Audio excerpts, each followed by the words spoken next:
I think we have the privilege of both seeing the works and having a conversation with Elizabeth. And I think because the nature of the selection tonight is not self-evident.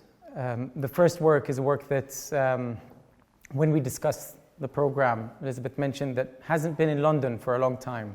And it's a work that I think has much to say, particularly often in the context of an art gallery.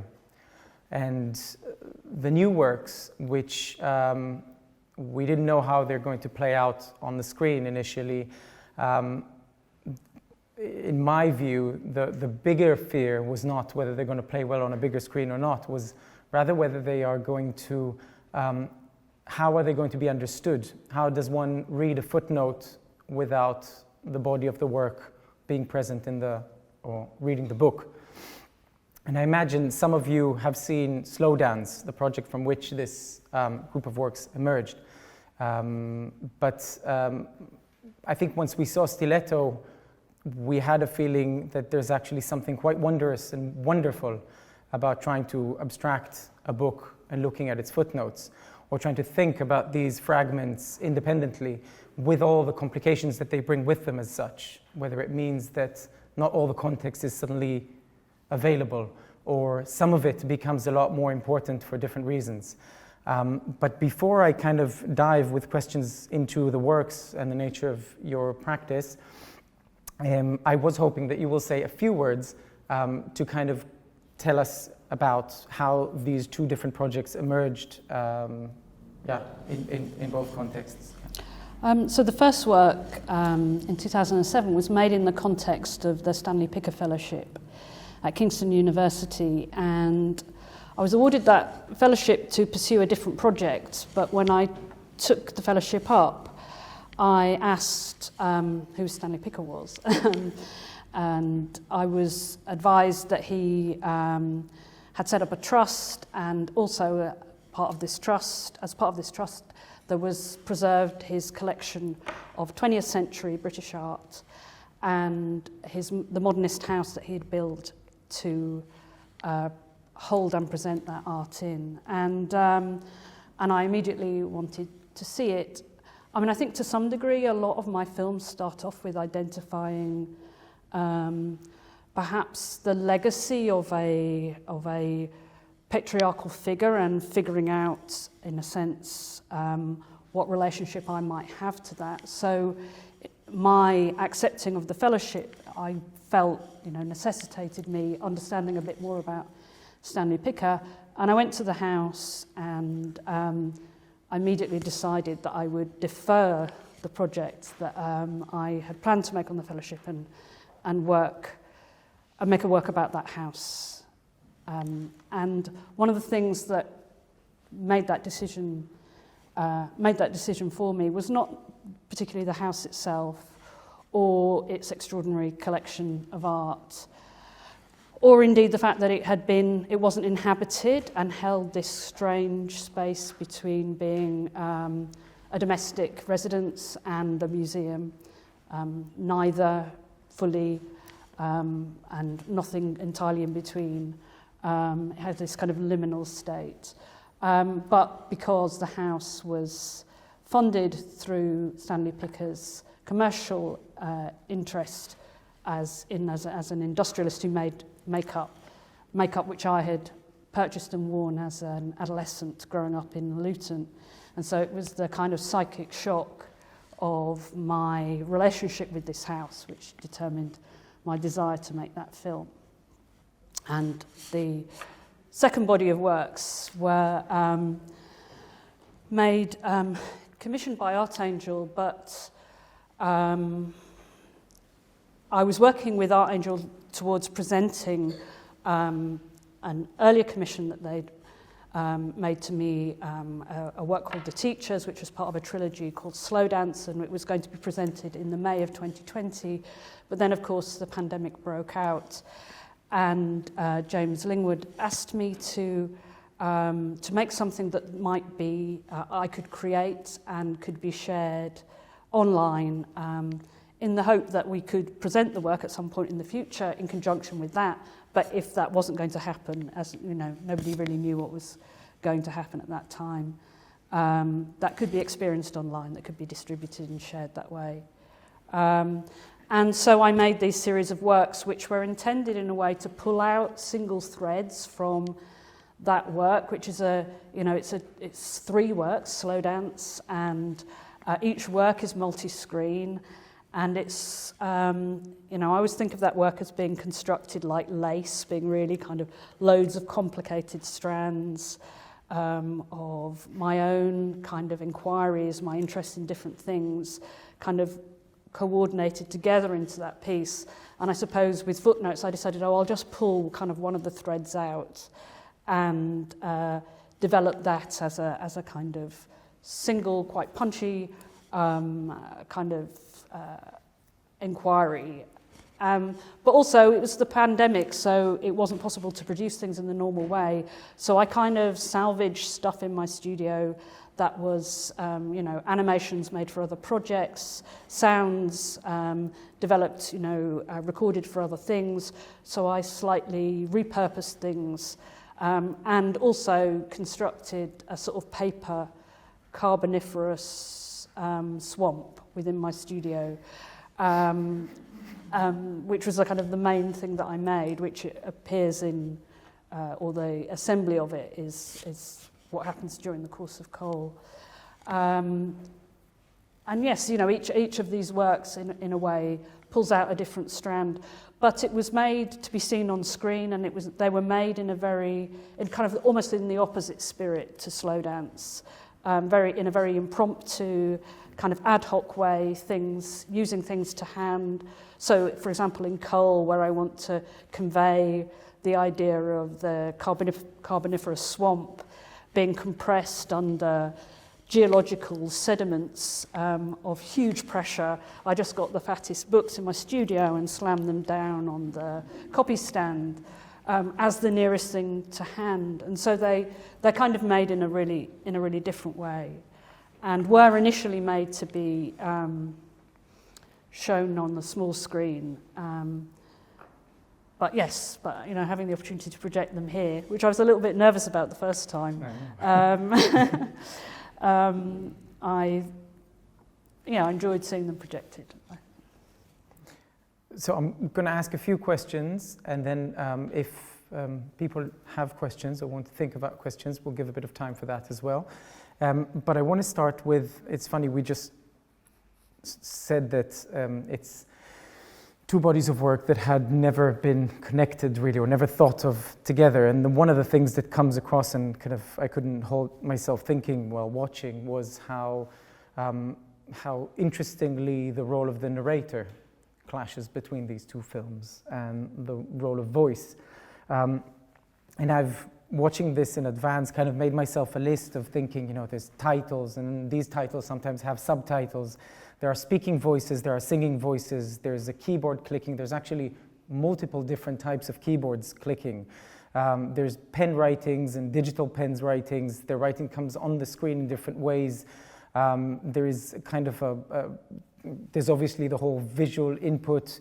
And in slow dance and other films, there are multiple screens that seem to be speaking in turns. One turns off, the other starts. There's a kind of a thing where the sculpture begins to speak, the sound effects, etc. And I can't help but think, first of all, who's the narrator? And is it always the same narrator that speaks? Is it you, or is it somebody else? And how central is this? What is the role of this, and how that relates maybe to complicate things even further? How much attention you give to the fact that this draws the eye very much, because these are not subtitles. They really are something that competes with the image very often in watching the films.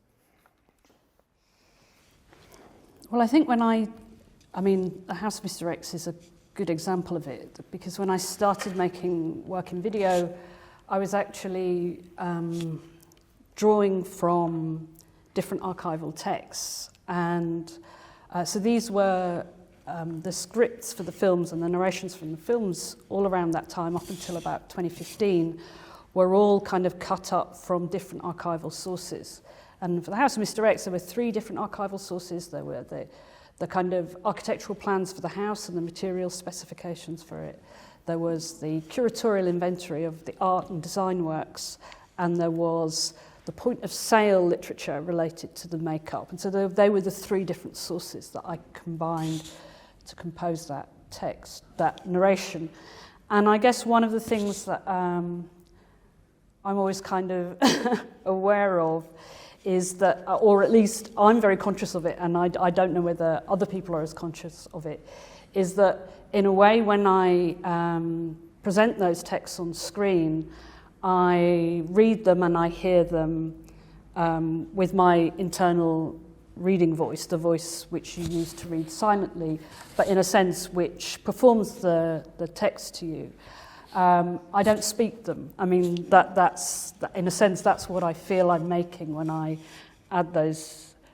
put those texts together.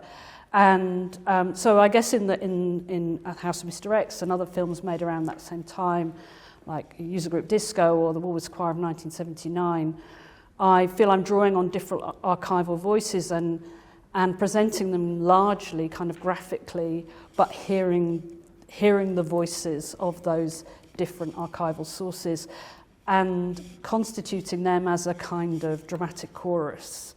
Not in a dissonant one perhaps, because in a sense they all come from different sources, but that's what I'm attempting to compose and bring together and hear these silent voices, and for them to exist in a kind of lively way, in a spectral way, but in a lifelike way within the moving image. And I guess that's why I animate them, and in a sense why they are punctuated with percussion. And I think all the films that I've made have emerged out of this idea of a chorus or a choir, a multitude of voices that cohere and diverge during the film and are largely dissonant, but I guess in all of the films I'm often bringing many different things together, different archival sources, different kinds of photographs or documents, and so this sense of moments of assembly when things seem to cohere, but also moments of dissonance in a sense where they're unreconciled, and that these. And I mean, House of Mr. X are often these kind of hysterical moments, where it's or melodramatic, and I guess I'm trying to dramatise my experience of encountering and dealing with and attempting to compose something out of these different kinds of materials. And that's continued through all of my work, I think. And so but it's maybe developed in terms of the accompaniment of sound. So often now the graphic narrations are accompanied with audio narrations, although these are synthetic voice, so they're produced through writing. And I'm very interested in the relationship between, I think in all of the films, the kind of the animation of the texts and the rhythm of the delivery of the audio sound is really important in terms of the construction of the whole work, and it kind of leads the whole work. The kind of rhythm of this, that writing is part of a rhythm and has a relationship to dance, which I suppose is one of the key themes of Stiletto, this idea of the dancing shoe being related to the phonographic stylus and to the, in that slow dance as you kind of rotate round and round, there's a narrative is being composed. So it's interesting because if you address rhythm, then I'll ask, because I think there's many things I find are really interesting about rhythm in your work. And to be honest, I remember the first 5 years ago, we did an exhibition at the gallery that was called The Ends of Collage, and it was all about looking at how Where does this practice, for example, kind of ends? What's its boundaries? And at the time, I was really keen to show the Woolworth Choir of 1979, largely because of the rhythm of the film. And I think there was some kind of a feeling that in your work, you really work with the juxtaposition of often found materials and otherwise, but in the way that manages to capture rhythm, as many artists have tried throughout history to do in kind of non-timely, less what we call like time-based media. But I also wonder in that sense, I mean, does that rhythm come after? Is that something that is added on as kind of a final stage? I'm trying to think about the process of making these films, and I want to say that it's kind of research first, you know, the information is ready and it all fits, but I'm actually not sure. How does that come into the picture, and whether the not just the rhythm but also the vocals and sound, and maybe about the order of production? Yeah, well, actually, they all occur simultaneously, which is why I'm quite slow at making art. I don't make very much, so I don't usually write a definitive script, storyboard it, plan out what the shots are, take them. I'm generally working, kind of producing.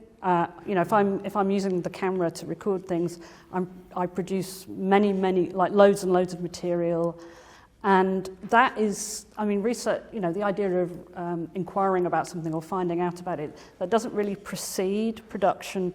It goes on all the way through it, and I'm always recording while I'm editing, so I'm piling stuff on the timeline and then recording more, and sometimes I record so much that and it's all really similar, like loads of cups rotating, you know, so you have like 24 hours of footage of cups rotating. So, you know, basically I'd kind of take some shots at the end of the day and pile them on the timeline, because it's impossible to label the shots in any meaningful way.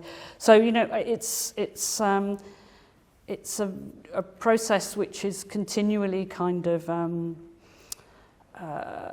immediate, but also cumulatively really reflective. So it kind of builds up on I build these materials up on the timeline, and the soundtrack and the narration is most usually developed there in relation to that. So, you know, I might group bodies of material on the timeline in ways that I think kind of make sense and start connecting images, and then I use the narration to allow us to progress from one body of material to another.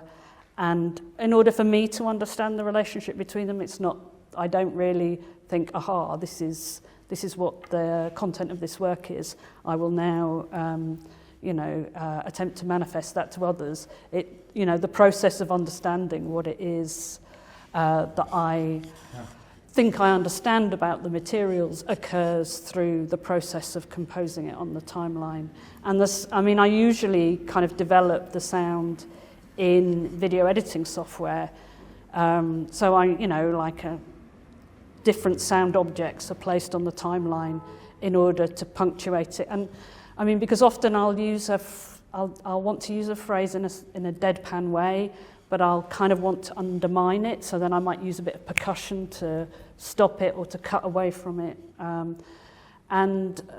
So I find that it's kind of almost impossible to compose the narration without also having the sound, because that allows you to texture what is really a relatively limited, you know, the limited range of expression of graphic text and synthetic voice, you know. So in a way it has to be modulated as you go along to make sure it's inflected in the right way, and that's often done with sound. So I can make something sound grand or romantic or absurd, you know, that happens in the conjunction of the word and the sound that accompanies it. So all of those things are kind of occur together in the process of editing. So it's a simultaneous, you know, there's not pre-production, production and post-production. It's kind of all continuous. And that's why it's very hard to stop making them as well. About that, you mentioned to me when we spoke a while back about the fact that the films are kind of never finished. that you kind of hold an unconsciousness of the film underneath it on your software, and you pull things up and pull things down based on projection. So is that really, so what's the, are the works really fluid? Are some works completely finite and finished, or, yeah? Some more than others, so there's some I've never reconciled myself to and endlessly go back and fiddle with, and some I nuance a little bit. Whenever I'm doing a showing, I'm likely to go back in and make a little adjustment.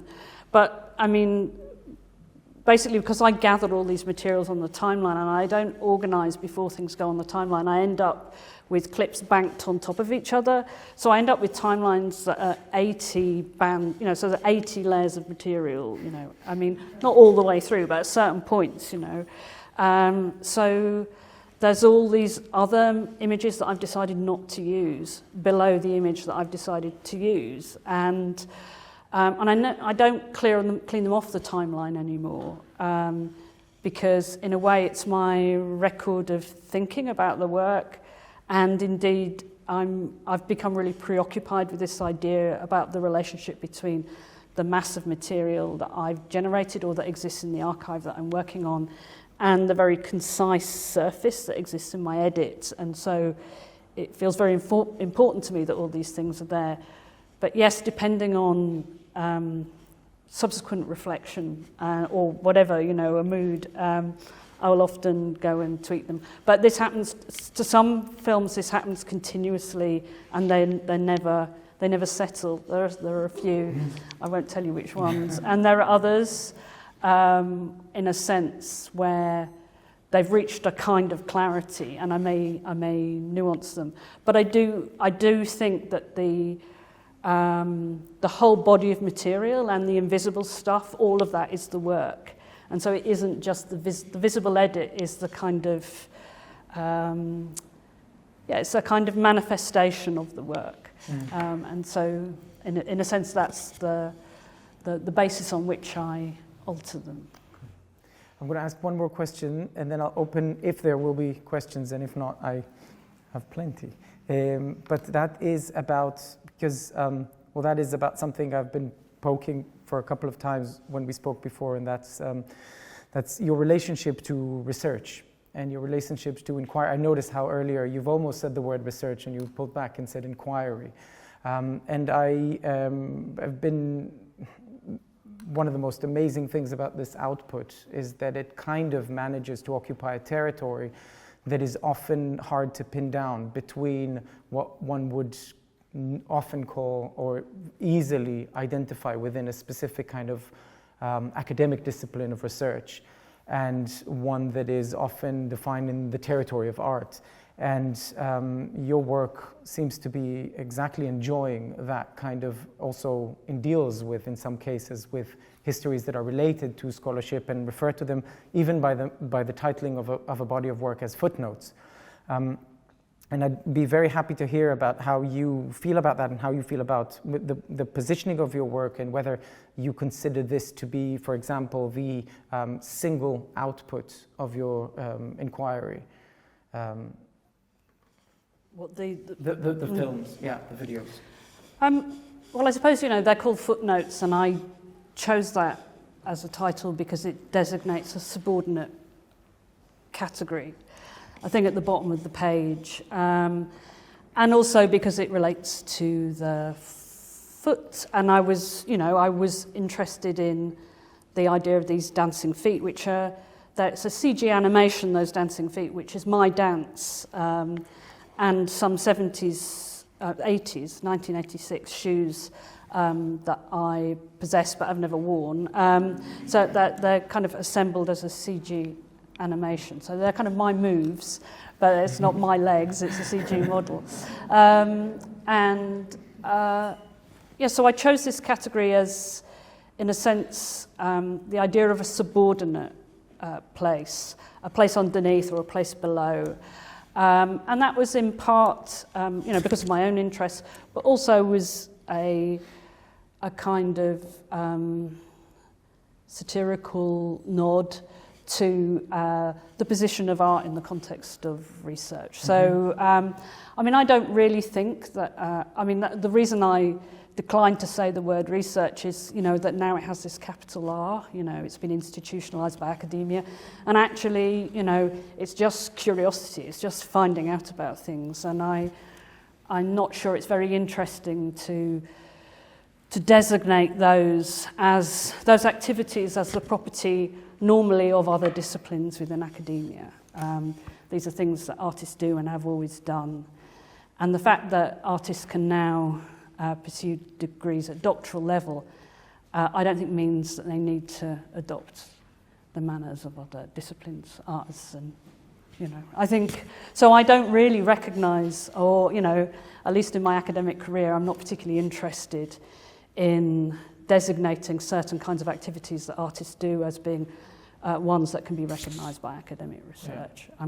I think that it's, artists make art, some of it's interesting, some of it's not, and academia is one of the places in which we get to think about and make and do that. It's one of the spheres in which artists work. So I guess, and this is, so I suppose some of the wit in the footnotes is about that, and the the shortest piece, Super Tunica, was definitely about that, and me slapping my own arse whilst talking about how it's possible to elevate to a more splendid robe. No, it's fantastic, particularly because I think one of the things it shows is really all the things that don't have place, that as somebody who does research, you're left in the end with all these piles of amazing things you've discovered along the way that will certainly be disqualified by the rigor of academic institutions, and think to yourself, but this is what made the project. All the narrowness of its forms of expression, and I guess that academia has a very limited range of expression, and I guess I wonder about that. I wonder that a lot of that stuff might be more interesting, right? Yeah, absolutely. Please. Except the nature of the narrated voice does feel very synthetic. Is that to cut through all those layers of interest or pondering? Because it really feels like it does do that. So that it doesn't feel like my voice, you mean? Yeah. Yeah, because I don't, I hear it, I don't speak it, you know what I mean, in terms of how I experience the work. So,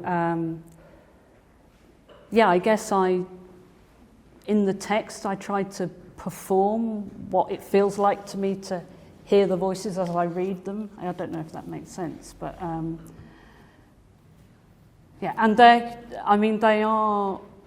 not casually written, they're like very, very deliberated. So they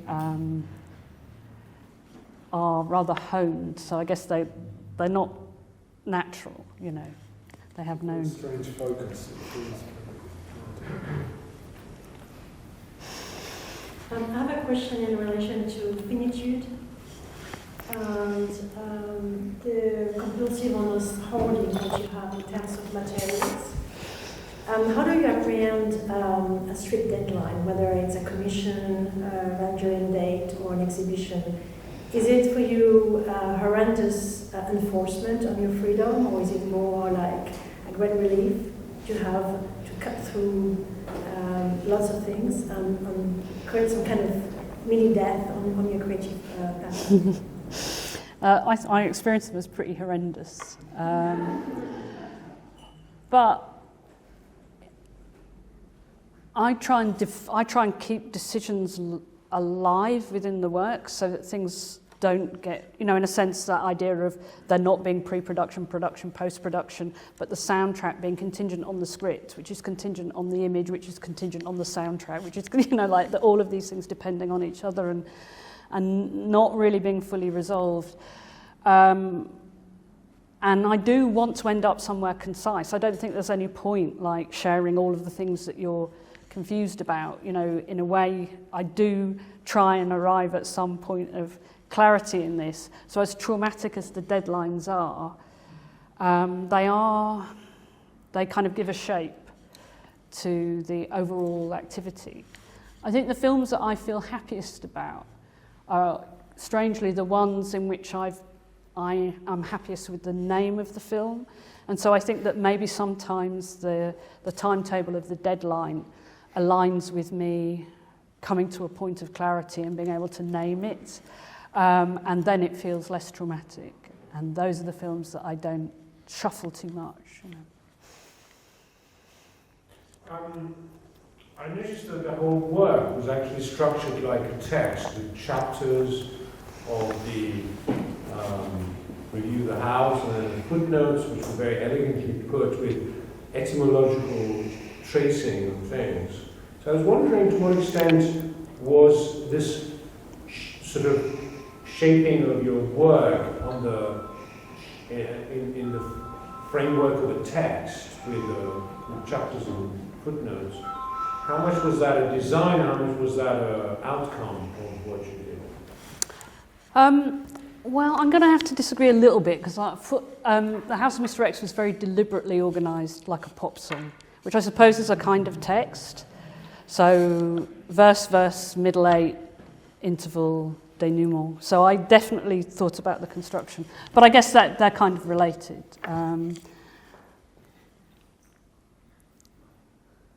I think because, in a way, I mean, I'm really interested in the relationship between the kind of audiovisual methods that I use and audiovisual technologies and processes of writing, and the kind of historic connections between those technologies, which some of the works actually kind of, you know, it's also their subject. And I think, you know, in a way, I'm kind of using, I'm composing things as that have a, you know, I suppose one of the ways I think about my work is it's really, it doesn't make that much sense in terms of the history of moving image, but it makes a lot more sense in terms of the history of image and text in art, and particularly publishing. And so I guess I kind of think about them in relation to those histories. So not just texts, maybe, although writing and the significance of writing and what writing might be is a really important part of it, but that they are, in a way, related to the idea of publishing and of the scale of image and text. I mean, you know, I use a projector most frequently as a magnifier, because actually the subject of the works are usually, I mean, the House of Mr. X is quite unusual. The subjects are usually something you could hold in your hand, or often documents or photographs. They're of the scale that you encounter, like as when you read a book. But I use the projector to magnify them. So I'm not sure I'm giving you a very coherent answer to your question, but that I think my work is really, you know, very concerned with and interested in forms of writing, poetic forms and literary forms, and the relationship between those and theoretical literatures, but also, you know, in a way, finding a place in art in which those can exist in relation to these other materials. And I suppose finally, I'm kind of really interested in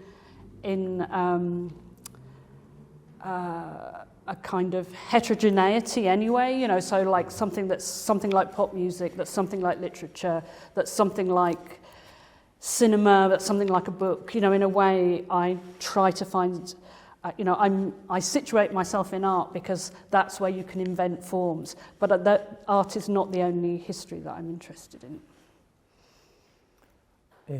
I might conclude with one more question, which is about technology.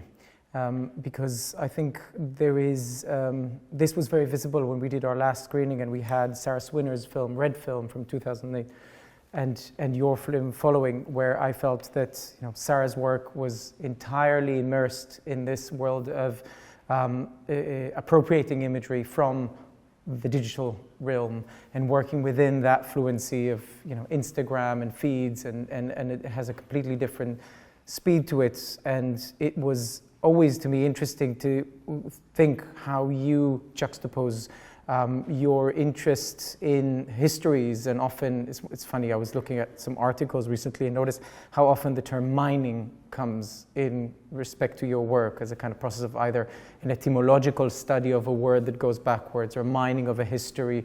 And then in contrast to that, and to a lot of kind of often out-of-date technologies, the choice of very, very slick, digital, often kind of medium that nevertheless, as I said, retains exactly that manual gesture of collaging or pasting or showing documents, etc. So I'd be interested to hear if you had a few words. Well, I suppose one of the things I'm interested in is how, I suppose the technology I use, and I started making videos quite late, so I guess I started making video when it became possible to use, to edit moving image alongside and intersperse that with, sound production and with desktop publishing. So there's this kind of moment where these different technical histories converge. I mean, they converged before that, but in an accessible way to someone like me. And that's the point when it was that I started making moving image. And so in a way, I'm interested in these kind of moments of where things flow together and where certain, and particularly in relation to the digital, where certain kind of archival historical materials move into the digital and have these other, they become elastic in a certain kind of way, which is problematic in loads and loads of ways, but is also has a certain kind of intriguing vitality about it, a kind of revenance of these things in the digital. And so I guess that's what I'm fascinated with. I mean, I'm always wince when people say my work is slick, because it really doesn't feel that slick to me, because I think of it as made up of all these tiny bits on the tiny little elements on the soundtrack that only just hang together. So, and I know that I know that I work to a certain kind of for these things to flow together. So I'm not kind of denying the effect, but I guess it feels to me like I'm trying to get these things to converge as a kind of event, and I worry about the polish a little bit. So,